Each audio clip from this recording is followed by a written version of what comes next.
할렐루야. 우리 서로 인사하실까요? 반갑습니다. 잘 오셨습니다.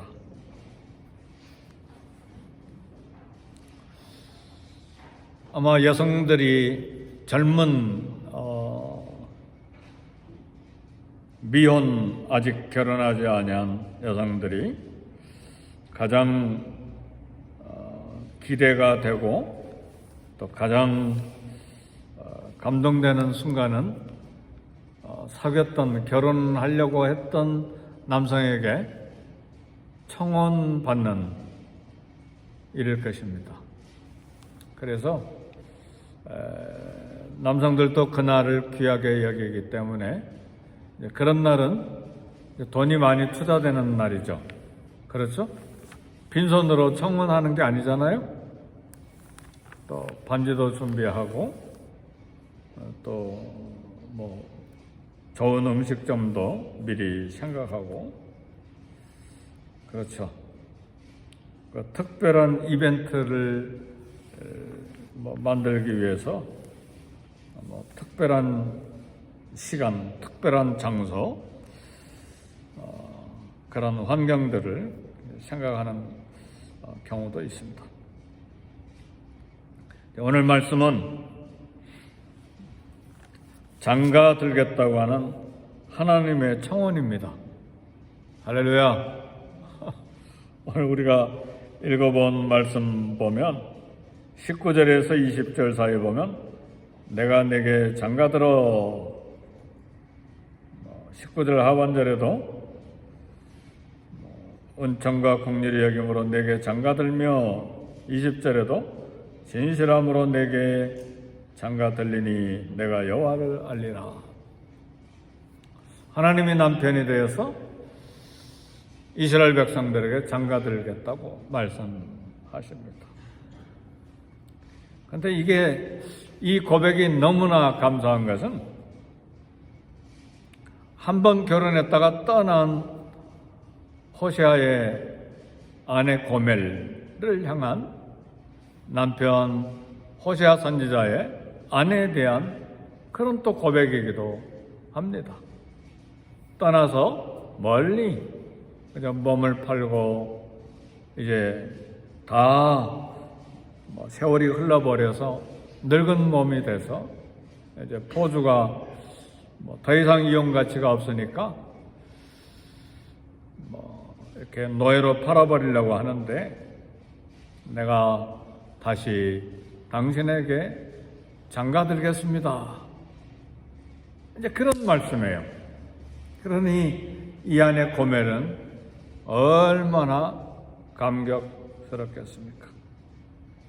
그런데 하나님께서 이렇게 백성들에게 장가들겠다고 3번씩이나 말씀하신 것은 이제 이용 가치가 없고 다 쓸모 없는데 내가 장가들겠다 그런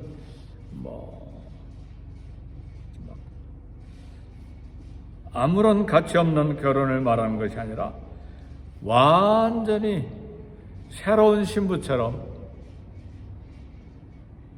새 결혼처럼 장가 들어주시겠다고 하는 말씀입니다. 이건 뭘 의미하느냐? 하나님의 은혜와 사랑을 말합니다.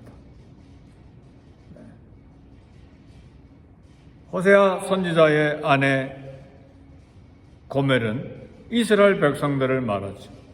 이스라엘 백성들은 바알 우상에게 이미 몸이 빼앗기고 마음이 빼앗기고 삶이 다 빼앗겨버린 참 부정한 여인과 같은 그런 백성들인데 하나님께서 다시 백성으로 삼아주시겠다고 하는 그런 말씀입니다.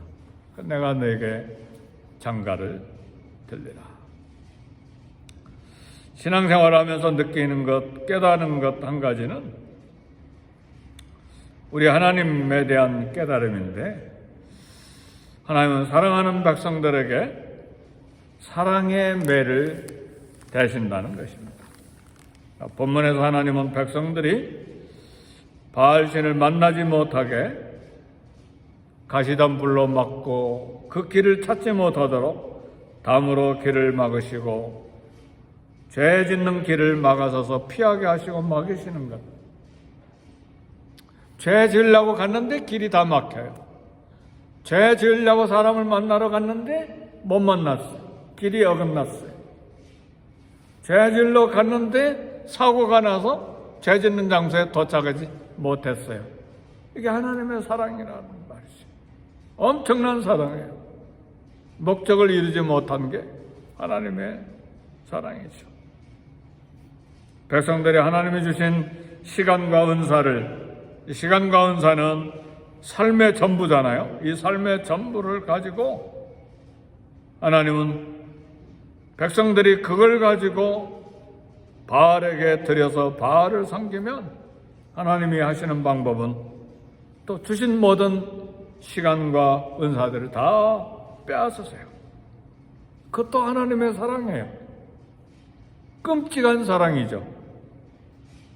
비옥한 농토 대신 가뭄으로 쩍쩍 갈라진 농토를 주시고 알곡을 기대했는데 쭉정이를 보게 하시고 바알에게 기대했던 풍요와 번영 하나도 얻지 못하고 가뭄과 기근과 절망만을 만나는 것. 하나님의 놀라운 사랑입니다. 하나님의 손이에요, 다. 남편의 손이에요. 새롭게 장가들고자 하시는 하나님의 섭리예요. 우리는 빼앗기면서 하나님의 심판을 받기 전에 회개하고 돌이키는 것이 지혜요 믿음입니다. 하나님께서 삼손에게 사사로서 엄청난 은사를 주셨어요. 막 그 힘은 막 나귀턱뼈 하나 가지고 막 1000명을 쳐서 막 죽이는, 블레셋 군대를 쳐서 이기는 막 초인간적인 그런 은혜요 힘이었어요.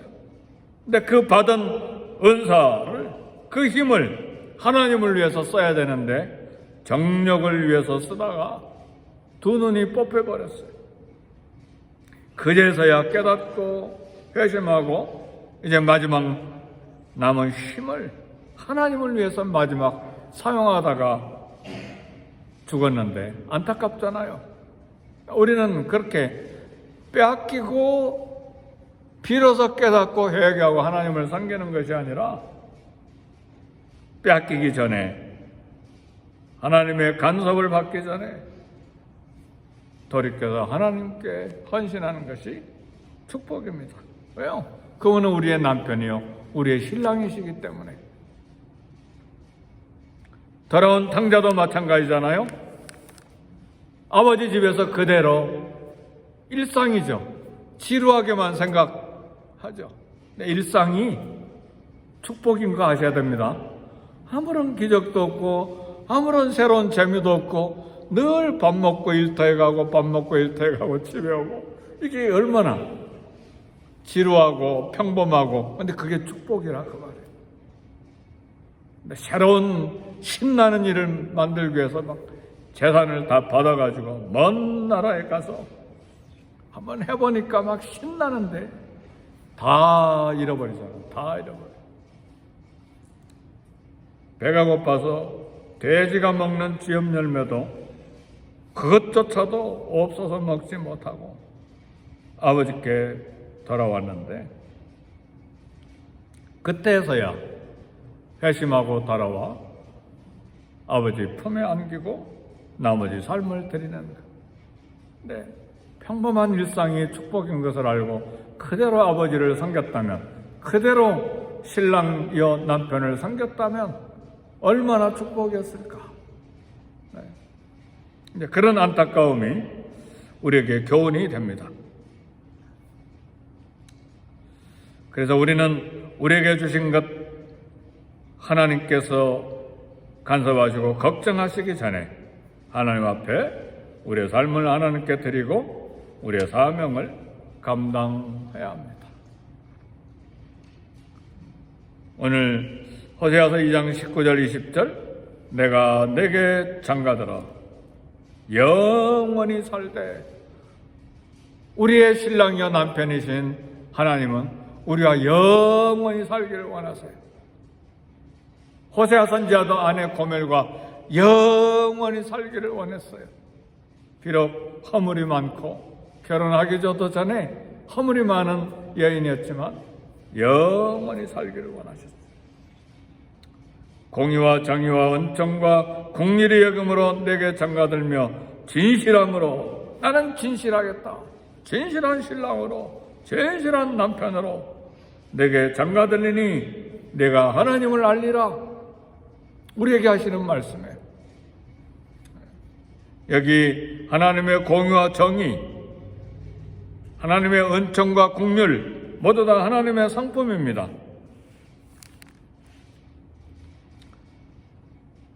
공의와 정의는 범죄한 자를 징벌하시는 하나님의 상품이요, 은총과 긍휼의 여김은 죄를 용서하시고 회복케 하시는 하나님의 상품입니다. 근데 사실은 공의와 정의, 은총과 긍휼 이 두 그룹은 서로 섞일 수 없는 개념들이에요. 공의가 있는데 어떻게 은총하고 섞여요? 공의는 심판이잖아요. 은총은 사랑과 은혜를 쏟아주는 거잖아요. 정의와 긍휼이 어떻게 섞여요? 섞일 수가 없는 개념들이죠. 그러나 하나님은 이 상반된 상품들을 십자가 구속 사건을 통해서 완벽하게 우리에게 성취하셨습니다. 왜요? 십자가는 죄에 대한 하나님의 공의와 하나님의 정의가 집행되는 심판의 장소요, 십자가는 또한 아들 예수님의 대속의 죽음으로 죄인들을 용서하고 살리시는 회복과 은혜, 은총의 장소입니다. 그 십자가에서 하나님의 공의와 하나님의 은총, 하나님의 진리와 하나님의 은혜가 만나는 장소, 그곳에서 우리에게 하나님의 공의와 하나님의 은총, 하나님의 정의와 하나님의 긍휼을 만나게 하셔서 우리를 구원하시고 우리를 하나님의 자녀가 되게 하셨습니다. 그렇죠? 이게 어려운 게 하나도 아니에요. 왜요? 아들이 빗나갈 때 아버지는요, 무섭게 아들을 채찍질합니다. 무섭게. 그러나 그 무섭게 채찍질하는 아버지의 마음속에는 피눈물 나는 아들에 대한 애정과 사랑이 있어요. 우리도 그렇잖아요. 모순이 하나도 모순 안 되잖아요. 우리 엄마들도 마찬가지죠. 자식이 잘못될 때 막 눈에서 불이 번쩍 나게 막 꾸지람하고 나무래는데 그 속에는 피눈물 나는 핏덩어리 자식에 대한 사랑과 애정이 있잖아요. 우리 하나님의 마음이 그렇다는 말입니다. 하나님과 백성들인 우리의 관계를 그래서 오늘 호세아서는 신랑과 신부의 결혼관계로, 남편과 아내의 결혼관계로, 그러니까 하나님은 저와 여러분들의 사랑을 표현하는데 얼마나 마음을 많이 쓰시는지 몰라요.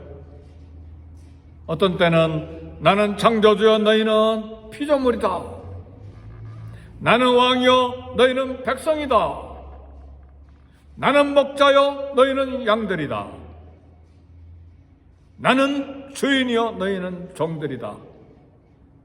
그런데 오늘 말씀에서는 나는 신랑이여 너는 신부다, 나는 남편이여 너희는 아내다, 내가 내게 장가들되 공의와 정의와 은총과 긍휼로 장가들겠다. 영원히 난 진실함으로 나는 내 하나님이 되겠다.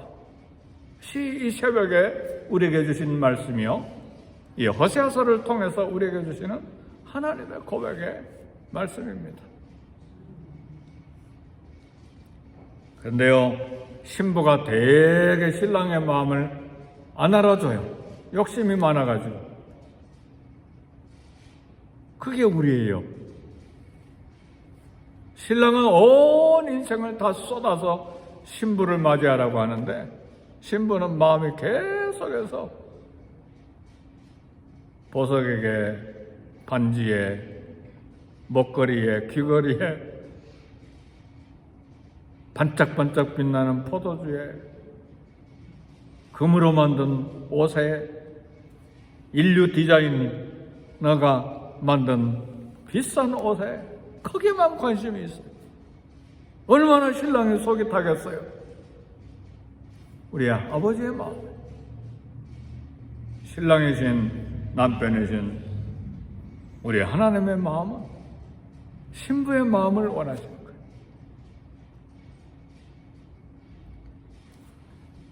사랑하는 성도 여러분, 장가드는 결혼이 이루어지려면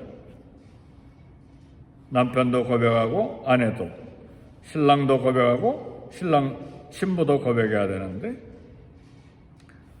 하나님이 우리와 장가드시려면, 결혼하시려면 하나님도 고백하고 우리도 고백해야 합니다.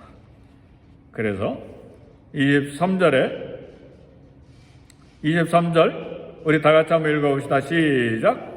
내가 나를 위하여 그를 이 땅에 심고 공률이 여김을 받지 못하던 자를 공률이 여기며 내 백성 아니었던 자에게 향하여 이르기를 너는 내 백성이라 하리니 그들은 이르기를 저는 내 하나님이시라 하리라 하시니라. 하나님은 어떻게 고백하십니까? 너는 내 백성이라. 너는 나의 아내라. 당신은 내 신부요. 근데 신부는 어떻게 고백해야 됩니까? 그들은 이르기를 주는 내 하나님이시리라.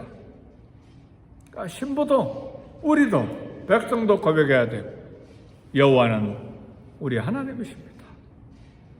바알이 우리 하나님이 아니라 하나님만이 우리의 하나님이십니다. 똑같이 이렇게 고백이 돼야 결혼이 되는 거예요. 그렇죠? 네. 하나님은 너는 내 백성이라 하시고 우리는 하나님께 주는 나의 하나님이십니다. 주는 그리스도시요 살아계신 하나님의 아들이십니다.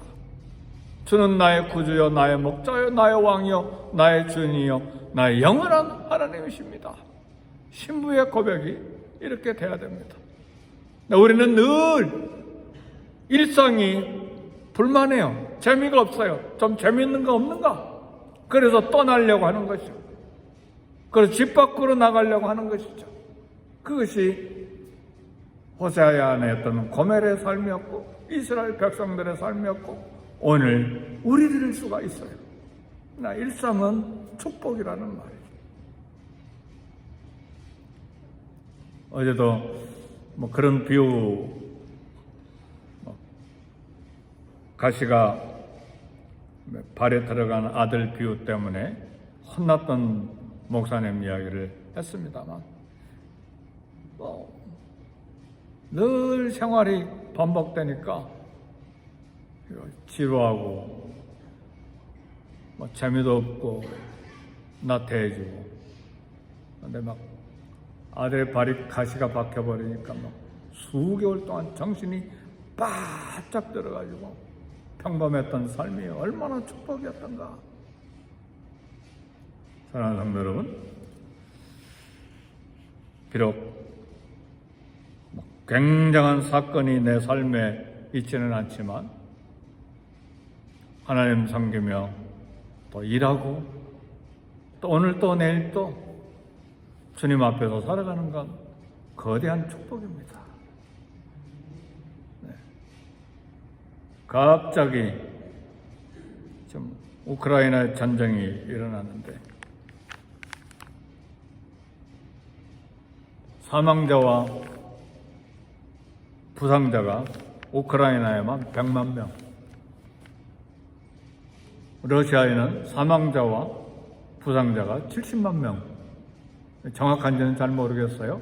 서로 정확하게 발표를 안 하니까. 어제 신문 보니까 더 센 미사일을 쏴대기 시작했는데, 참 평범했을 때, 일상이 주어졌을 때 하나님께 온전히 마음 들여 섬겼다라면 얼마나 좋았을까? 그런 생각을 하는 우크라이나, 러시아 기독교인들이 얼마나 많았겠어요. 그죠? 양쪽 다 기독교들이 있잖아요. 신앙생활은 하나님께 대한 고백입니다. 교회에서 섬기는 봉사, 시간과 마음과 물질을 들여 주님을 섬기는 모든 것이 신앙 고백입니다. 하나님은 나의 하나님이십니다. 주는 나의 하나님이십니다. 이런 고백이에요. 그걸 귀찮게 여기거나 이렇게 짜증내거나 그러면 우리 마음이 빗나가게 되는 것이죠. 성김과 헌신, 봉사 모든 것이 주는 나의 하나님이십니다. 마음에서부터 나오는 사랑의 고백이어야 합니다. 그걸 하나님이 받으시고 하나님 기뻐하시고 우리의 삶을 보호하시고 인도해 가시는 것입니다. 깊은 가을이 되었습니다. 하나님께서 주신 은혜를 감사하고 내게 주신 은혜를 무엇으로 보답할까 하는 마음으로 오늘도 새롭게 기도하시고 또 한 해를 결산하고 감사하는 저와 여러분이 되시기를 주의 이름으로 축복합니다. 기도하겠습니다. 기도하실 때 하나님 아버지 성령 충만, 말씀 충만, 은혜 충만 주시고 주님의 사랑에 대한 보답하는 뜨거운 믿음이 새롭게 회복되게 하사 병정을 살아가는 동안에 한 마음으로 주는 나의 하나님이십니다 고백함으로 주님을 섬기며 살아가는 우리 모두 되게 해 주옵소서. 함께 기도하겠습니다.